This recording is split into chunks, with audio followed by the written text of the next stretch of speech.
Episode 4. The Triple Divine Formula Hidden in Plain Sight. One of the most overlooked features of Deuteronomy 6:4 is its structure, specifically the repetition and arrangement of divine titles. The verse says, "Hear, O Israel, the Lord our God, the Lord is one." In Hebrew, Shema Yisrael, Yahweh Eloheinu, Yahweh Echad.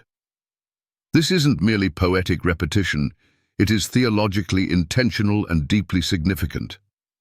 Notice three divine references: YWH, 1, Eloheinu, 2, and YHWH again, 3. The construction presents a triadic formula, three divine names followed by the unifying declaration, Echad, 1. This is not redundancy, it's a revelation.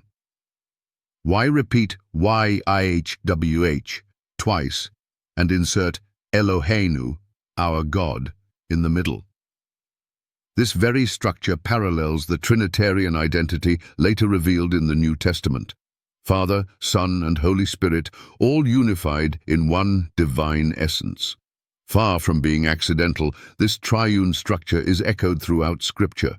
Consider Isaiah 6:3, where the seraphim cry out, "Holy, holy, holy is the Lord of hosts. The whole earth is full of his glory." Why 3 times holy? Why not once? The threefold holiness mirrors the triune God. Next, examine Numbers 6:24-26, the Aaronic blessing. The Lord bless you and keep you. The Lord make his face shine upon you and be gracious to you. The Lord lift up his countenance upon you and give you peace. Again, 3 Lords, 3 blessings, 3 persons, yet all from one Lord. The Trinitarian pattern appears again and again. This triple formula is not a stretch or an anachronistic reading. It's the divine fingerprint, subtly revealed throughout the Hebrew Scriptures and clarified by the teachings of Jesus and the Apostles. In the New Testament, we see the same structure in Matthew 28:19, baptizing them in the name singular of the Father and of the Son and of the Holy Ghost. 3 persons, 1 name. This verse mirrors the triadic structure in Deuteronomy 6:4. Likewise, 2 Corinthians 13:14 gives a Trinitarian benediction. The grace of the Lord Jesus Christ, and the love of God, and the fellowship of the Holy Spirit be with you all. Once again, 3 persons, 1 divine blessing. Some argue this is reading too much into Deuteronomy 6:4. But we ask, why would Moses, inspired by the Holy Spirit, structure a foundational declaration of faith with 3 divine identifiers unless it was meant to hint at God's triune nature? God is not redundant.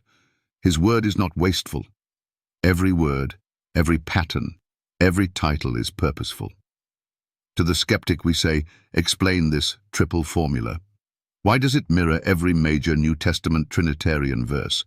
Why are there 3 references to God in the Shema if God is only a solitary being?